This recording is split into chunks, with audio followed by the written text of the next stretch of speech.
It was just past dawn when I took the shot. Clean, sharp, and merciful, exactly how my grandfather taught me. I'd been tracking a young buck through the dense woodland that bordered my property for 3 days. The land was quiet, fog still lifting from the mossy ground. I moved through it like a shadow, my boots soft against the earth, heart steady.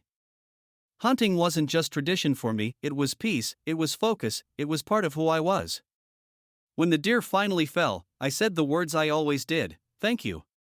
That's how we were raised. You hunt with respect. I hauled the buck back to the trail, where my pickup was parked just outside the tree line, along a gravel access road that unfortunately bordered the new luxury development known as Halewood Green. Modern cottages, trimmed hedges, white Range Rovers, and an HOA so inflated with self-importance they believed the surrounding trees were planted purely for their viewing pleasure. As I approached my truck, I saw a bright yellow envelope flapping on the windscreen like a slap in the face. It read, "Notice of fine, $1,500 for illegal hunting on protected buffer property." I froze. My land wasn't protected by them. It was mine. Registered, surveyed, and inherited straight from my father. The HOA claimed I'd violated their community peace ordinance by firing a weapon within visible range of their walking paths. They accused me of endangering residents, scaring wildlife, and causing emotional distress to dog walkers. I stood there, muddy boots, rifle slung across my back, staring at a fine for hunting on my own land. My heart rate didn't rise, but something inside me clicked. Not in anger. In resolve. I marched straight into my cabin and pulled out the file, deed, tax records, land title. Then I opened the satellite map. Halewood Green backed up to my forest on 3 sides. Their playgrounds, picnic paths, and yoga zones all edged against woodland that I owned. And they'd just given me a reason to make sure they never enjoyed it again. The HOA wanted war over a deer? Fine. I'd give them something wilder than they could ever imagine.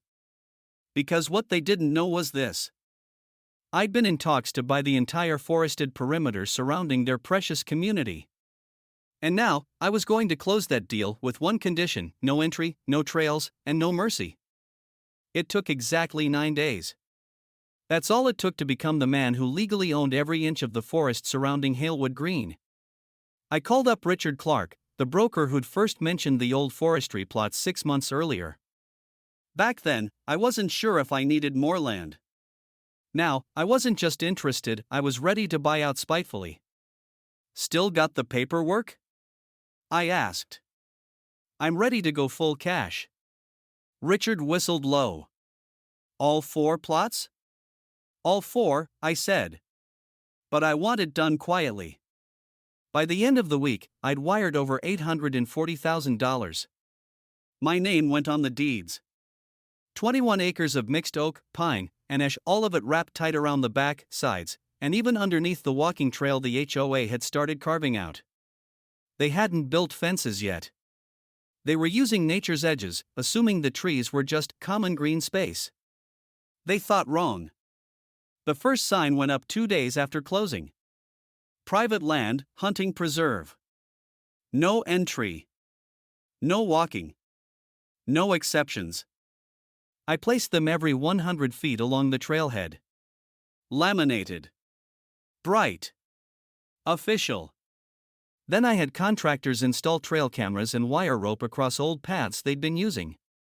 I even made a little logo for the signs, a deer's head with antlers made of trees. If they wanted to call my passion illegal, I'd make it exclusive. Then came the meltdown. Karen, the HOA secretary and resident rage emailer, called me while I was loading feed into my barn. "Mr. Fletcher, we've been getting complaints from residents who say you've restricted access to the trail behind the yoga lawn.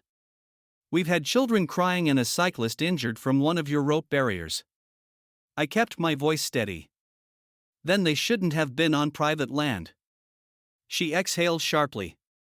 "Look, this forest has always been treated as part of Halewood Green's lifestyle offering.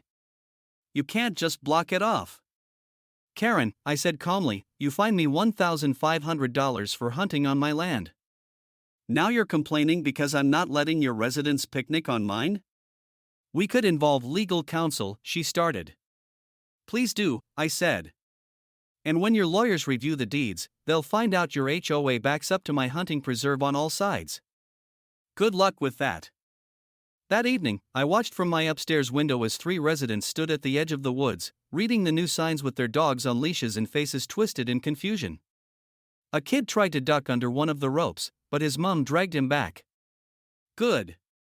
Let them see what happens when you treat a man's land like it's a backdrop for your Instagram strolls. They called the council. They called the local MP. They even tried to file a public nuisance complaint. But the land was mine. Fully private. And now fully locked down. I wasn't just hunting for sport anymore. I was hunting for peace. And I just made the whole neighborhood realize they'd messed with the wrong woodsman. 3 weeks after I shut off access to the woods, the cracks began to show. Halewood Green had built its entire sales pitch on being an exclusive eco-lifestyle community nestled beside serene natural woodland. That phrase? It was everywhere, from glossy leaflets to social media ads, even on the stone monument at the front gate. But now, their serene woodland was a no-go zone. The once peaceful trail was blocked by heavy rope, motion sensor lights, and cameras that beeped every time someone stepped within 5 feet of the boundary. The complaints started pouring into their HOA office. Kids couldn't explore, joggers had nowhere to run, and parents were furious about paying top-tier fees only to stare at private hunting preserve signs from their patios. Some even had to explain to their children why they couldn't feed squirrels anymore. The irony was delicious. Karen sent another email, longer this time, laced with passive-aggressive charm. Dear Mr. Fletcher, we respectfully request a dialogue to discuss shared access use of the Greenbelt in the interest of community well-being. I replied with a single sentence. My land is not your amenity. That's when they got petty. The HOA tried filing a complaint with the council's land commission. I received a formal letter requesting clarification on new signage and increased fencing in a recreational buffer zone. But I'd already prepared for that. I submitted my deeds, the full land survey, photographs from years ago showing the exact tree line, and proof of property taxes paid in full. Within 5 days, the council sent me back a letter that practically sang, no violation found. Land use compliant. No further action necessary. Then came their biggest blunder yet. Someone from the HOA, not sure who, but I've got my suspicions, cut one of the warning ropes and stepped into the preserve to document trail damage. What they didn't know was I'd recently installed sound-triggered wildlife cams and infrared sensors. I caught them in 3 angles, trespassing with a notepad and a camera at 7:12 a.m. I printed the screenshots, highlighted the timestamp, and marched them down to the local police station. That same afternoon, 2 officers paid Karen a polite visit. From what I heard, she nearly fainted when they mentioned criminal trespass on licensed hunting land. The very next day, Halewood Green issued a community-wide notice. Please avoid the surrounding woods and trails until further clarification can be obtained. They weren't just losing access now, they were losing control. The same residents who used to roll their eyes at my old pickup truck and camo jacket now watched nervously from behind trimmed hedges. Their leafy dream was turning into a fortress with "No trespassing" stamped around its neck, and I hadn't even touched the rifle since that first deer. I stood by my porch, coffee in hand, as 2 residents argued near the trailhead. One of them pointed to the signs, the other pointed toward the HOA office. Their voices echoed. Accusations flew. I didn't have to say a word. I was just the man who owned the forest. And they were the people who paid to live next to it until I decided they wouldn't. By mid-month, Halewood Green was in freefall. I knew it when I saw a for sale sign go up outside number 12, one of the larger corner properties with a fancy stone patio that used to open up into lush forest views. That view now faced a locked steel gate and 3 bold signs reminding everyone this was a private preserve, and trespassers would be prosecuted. According to the estate agent's own words, buyer interest has dropped significantly due to access issues with the neighboring woods. Good. Then came the resident revolt. The HOA message board lit up like a bonfire. One mother wrote, I moved here so my son could grow up exploring nature. Now he's grounded between concrete and Karen's bloody politics. Another user posted a side-by-side photo, the old Halewood Green brochure promising nature at your doorstep, and my current boundary sign. No dogs. No drones. No excuses. Caption: Expectations versus reality. Refund demands poured into Karen's inbox. At the next HOA meeting, residents cornered her in the community hall demanding to know why she fined me in the first place, and how she let me buy all the land. Her excuses flopped. "We didn't anticipate he would escalate," she stammered. "It's a misunderstanding gone too far." But I hadn't misunderstood anything. They fined me for existing on my own land. I simply decided to own more of it. Karen tried to deflect, announcing plans to renegotiate use terms with me. So I beat her to it. I hired a solicitor and sent the HOA a formal notice of restrictive land use, declaring the entire preserve permanently closed to Halewood Green residents, effective indefinitely. Included were laminated trail cam screenshots of trespassers and a copy of the council's zoning approval confirming my private hunting license. Karen cracked. She tried one last card, contacting the local paper to paint me as an aggressive land baron ruining community cohesion. The headline? Neighborhood divided over forest feud. But the article backfired. The journalist did her homework and quoted both the zoning office and Sheriff Marsh, who publicly confirmed Mr. Fletcher is fully within his legal rights. He owns the land, and the HOA was never entitled to it. That same week, 5 more homes went up for sale. 3 open house signs sat next to minefields of boundary tape. And Karen? She resigned from the HOA board 2 days later. No farewell speech. No apology.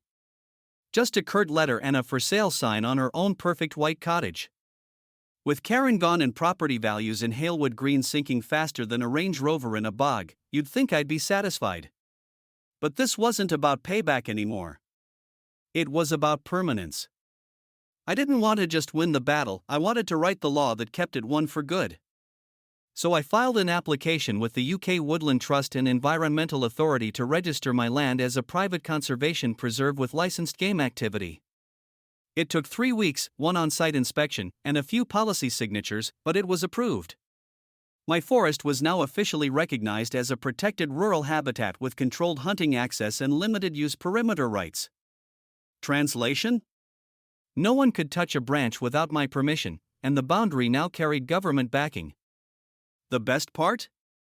The trust issued me official signs and a certification badge. I mounted them right next to the original trail entrance with a new plaque beneath. Protected private conservation, restricted access. Violators will be prosecuted under environmental law. The HOA had no idea what that meant until 2 of their contractors showed up to trim the overgrowth hanging near their walking path. A trust officer spotted them and warned them on the spot, "Step onto that land, and you'll be violating National Conservation Protocol, £10,000 fine minimum." Karen might have been gone, but her replacements weren't any brighter. The new board chair, some smug solicitor named Peter, called me trying to play nice. "Surely we can discuss terms. Perhaps a scheduled visiting window for residents?" I said nothing at first. Then I asked, "Would you allow me to walk through your back garden during your daughter's birthday party?" He hesitated. "Of course not." "Exactly," I said, "so don't ask to walk through mine." That ended the negotiation. Then came the final move. I hired a rural fencing company and had a perimeter trail cleared and lined with natural thorn hedging and discreet barbed fencing. Not ugly. Not aggressive. But very real. I even planted blackthorn, hawthorn, and dense holly, every classic hedgerow used to mark ancestral boundaries in England. Within 6 months, my land looked like a medieval estate. And Halewood Green? They were officially boxed in. Their dream of country living beside a greenbelt had become a tightly bordered cage of keep-out signs and creeping vines. Children weren't allowed beyond the fences. Dogs had to be leashed. And every time a drone flew too far over the tree line, they received a polite cease and desist with a trail cam image of the offending flight path. I never raised my voice. I never broke a law. I just expanded my land, played their game better than they ever could, and built a fortress out of the very thing they tried to find me for. The silence didn't last long. After Karen resigned and the forest was sealed for good, Halewood Greens developer Westshire Living Ltd. stepped in to repair community relations. That's corporate code for buy the problem and bury it. They sent a representative to my gate in a sleek black Audi with brochures, a proposal folder, and the world's smuggest smile. He introduced himself as Declan West, son of the firm's founder. "Mr. Fletcher," he began, "we've followed the situation with the HOA, and we believe there's an opportunity here for everyone." I said nothing. He pressed on, flipping open his leather folder. "We'd like to acquire your forested plots. We're prepared to offer $2.5 million for the full boundary, clean title transfer, no contingencies." I raised one eyebrow. "You want the trees you tried to find me for walking under?" He chuckled, clearly not getting it. "It's not personal. It's about market value. Our residents want access again, and our marketing team believes restoring the woodland trails will boost property confidence." I stared at him for a long beat, then reached inside my coat and pulled out a laminated copy of the Halewood Green HOA Charter. "Do you know what page 42 says?" I asked. He blinked. "I'm not familiar with the full charter." I read it aloud. "No Halewood Green community member, partner, or affiliate may engage in negotiations that alter the existing border agreement with adjacent private landowners without full community board vote and legal review." I paused. "That includes developers." Then I flipped to the next page. "Any natural boundary that is part of a conservation listing shall be exempt from annexation or modification proposals." He froze. I smiled. "You built your brand on proximity to a forest you didn't own. And now that forest is protected, private, and weaponized with your own rules." I folded the charter and handed it back to him. "You can't buy your way in. You boxed yourselves out." Declan cleared his throat. "Surely there's a number you'd consider." "There was," I said. $1,500, the fine your HOA gave me for hunting on my own land. That was your price. And you blew it."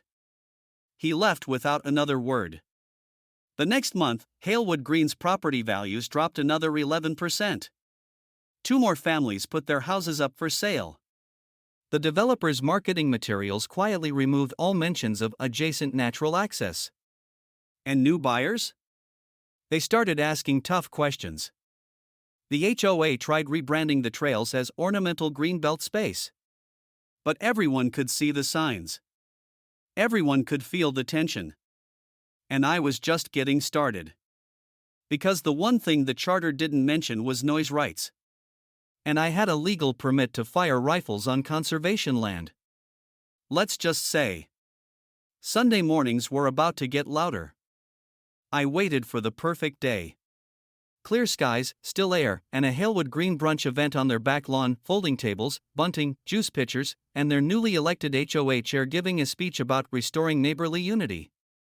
I knew because they'd dropped a leaflet in my postbox, probably hoping I'd feel guilt. I didn't. At precisely 11:07 a.m., I stepped onto my porch, chambered one round into my legal bolt-action rifle, aimed high at the sky just beyond the tree line, and fired. Crack! The echo rolled through the forest like thunder, bouncing off every tree. Crows scattered. Dogs barked. One HOA resident screamed and dropped a fruit platter. I stood there calmly, rifle shouldered, in full view of the Halewood line. I wasn't pointing at anyone, I wasn't threatening. I was exercising my right.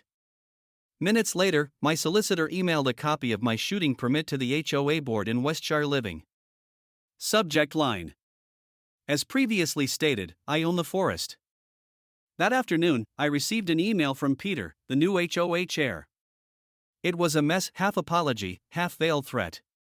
Your recent gunfire caused considerable distress to our community. While we recognize your legal rights, we implore you to consider the psychological impact of such actions. I didn't reply. Instead, I attached a PDF with the final twist. It was a notice from a private wildlife trust, the Fletcher Woodland Fund, recently established by yours truly. I'd officially partnered with the trust to rewild a portion of the forest and expand the preserve. Under this new agreement, all surrounding land access would be permanently restricted under wildlife restoration legislation. Any attempt to rezone or purchase would require an act of parliament. Translation? They'd never touch the forest again. Not this year. Not in 20. Not ever. The HOA board called an emergency meeting. More residents threatened to sell. And Westshire Living? They halted development on Phase 2, citing adjacent environmental complications. Their investors pulled out. Their ad campaigns dried up. Halewood Green wasn't growing, it was rotting at the edges. I sat on the porch that evening with a drink in hand, ghost curled up at my boots, watching the lights flicker from behind their overpriced windows. They could toast whatever they wanted. I had silence, space, and the forest. A year passed. Seasons shifted. Leaves turned gold and fell across the trail where Karen once strutted in yoga tights barking about dog poo violations. The same trail where kids used to run unsupervised through my woods was now overgrown, reclaimed by blackberry thorns and moss. Nature took back what was hers, just like I had. Halewood Green still stood, but it wasn't thriving. The families who stayed had grown quieter. The smiles at Sunday coffee mornings were tighter. The HOA newsletters came out less frequently and were filled with more legal disclaimers than bake sale dates. The phrase forest access had been replaced with woodland-adjacent privacy. But I didn't gloat. I just got back to living. I still hunted. Legally. Respectfully. Every permit in place, every round accounted for. And each time I walked through the trees, I felt the calm they used to advertise, but could no longer sell. I think the part that got them the most wasn't the signs, the barbed rope, or even the gunfire. It was that I never shouted. I never argued. I never had to. All I did was make a choice. When they fined me for using my land, I used their arrogance to buy all the land. When they tried to box me in, I turned the fence into a fortress made of oak, silence, and law. They thought they could scare me with HOA letters.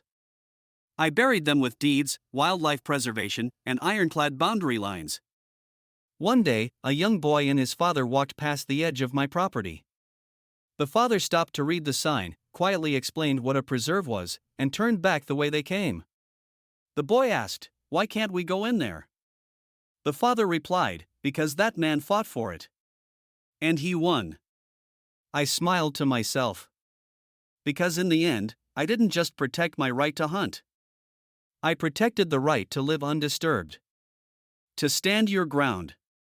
To teach the world that not every tree is up for sale and not every man backs down. Clapperboard, if you loved this story, hit that like button, subscribe for more wild HOA takedowns, and drop your favorite quote in the comments below. New episodes every week, real justice, real drama, and real people taking back what's theirs.